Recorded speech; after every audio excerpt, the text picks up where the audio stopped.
रोरू मृग की कहानी। एक समय की बात है जब एक रोरू मृग हुआ करते थे। इस मृग का रंग सोने की तरह, बाल रेशमी, मखमल से भी अधिक मुलायम और आंखें आसमानी रंग की होती थी। रोरू मृग किसी के भी मन को मोह लेता था। यह मृग अधिक सुंदर और विवेकशील था और मनुष्य की तरह बात कर सकता था। रोरू मृग अच्छी तरह जानता था कि मनुष्य एक लोभी प्राणी है, फिर भी वह मनुष्य के प्रति करुणा भाव रखता था। एक दिन रोरू मृग जंगल में सैर कर रहा था, लेकिन तभी वह किसी मनुष्य के चिल्लाने की आवाज़ सुनता है। जब वह मौके पर पहुंचता है तो उसे नदी की धारा में एक आदमी बहता हुआ नजर आता है। यह देखकर मृग उसे बचाने के लिए नदी में कूद पड़ता है और डूबते व्यक्ति को उसके पैर पकड़ने की सलाह देता है, लेकिन वह व्यक्ति उसके पैर पकड़कर मृग के ऊपर ही बैठ जाता है। अगर मृग चाहता तो उसे गिराकर पानी से बाहर आ सकता था, लेकिन उसने ऐसा नहीं किया। वह स्वयं तकलीफ सहकर उस व्यक्ति को किनारे तक ले आता है।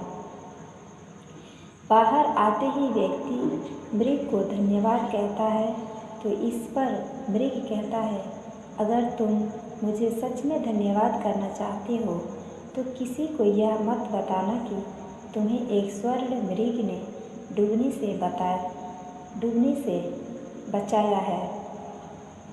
मृग ने उसे कहा, अगर मनुष्य मेरे बारे में जानेंगे तो वे मेरा शिकार करने की कोशिश करेंगे। यह कहकर रोरू मृग जंगल में चला जाता है। कुछ समय बाद उस राज्य की रानी एक सपना देखती है, जिसमें उसे रोरू मृग दिखाई देता है। रोरू मृग की सुंदरता को देखने के बाद रानी उसे अपने पास रखने की लालसा करने लगती है। इसके बाद रानी राजा को रोरू मृग को ढूंढकर लाने के लिए कहती है। राजा बिना देरी किए नगर में ढिंढोरा पिटवा देता है कि जो कोई भी रोरू मृग को ढूंढने में मदद करेगा उसे एक गांव और 10 सुंदर युवतियां इनाम में दी जाएगी। राजा की यह सूचना उस व्यक्ति तक भी पहुंचती है जिसे मृग ने बचाया था। वह व्यक्ति बिना समय गंवाए राजा के दरबार में पहुंच जाता है और रोरू मृग के बारे में राजा को बताता है। राजा और सिपाही सहित वह व्यक्ति जंगल की ओर चल पड़ता है। जंगल में पहुंचने के बाद राजा के सिपाही मृग के निवास स्थान को चारों तरफ से घेर लेते हैं। जब राजा मृग को देखता है तो खुशी से फूले नहीं समाता, क्योंकि वह मृग बिल्कुल वैसा ही था जैसा रानी ने बताया था। मृग चारों ओर से सिपाही से घिरा हुआ था और राजा उस पर वार साधे हुए था।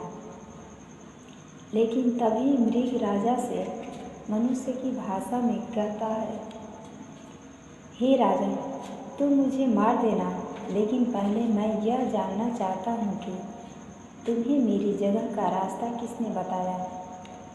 इस पर राजन ने उस व्यक्ति की ओर इशारा किया जिसकी जान मृग ने बचाई थी। उस व्यक्ति को देखकर मृग कहता है, निकाल लो लकड़ी के कुंदे को पानी से, न निकालना कभी एक अकृतज्ञ इंसान को। जब राजा ने मृग से इन शब्दों का मतलब पूछा तो मृग ने बताया कि उसने इस व्यक्ति को डूबने से बचाया था। मृग की बातें सुनकर राजा के अंदर की इंसानियत जाग गई। उसे खुद पर शर्म आने लगी और क्रोध में उस व्यक्ति की ओर तीर का निशान कर दिया। यह देखकर मृग ने राजा से उस व्यक्ति को न मारने की प्रार्थना की। मृग की दया भावना देखकर राजा ने उसे अपने राज्य में आने का निमंत्रण दिया।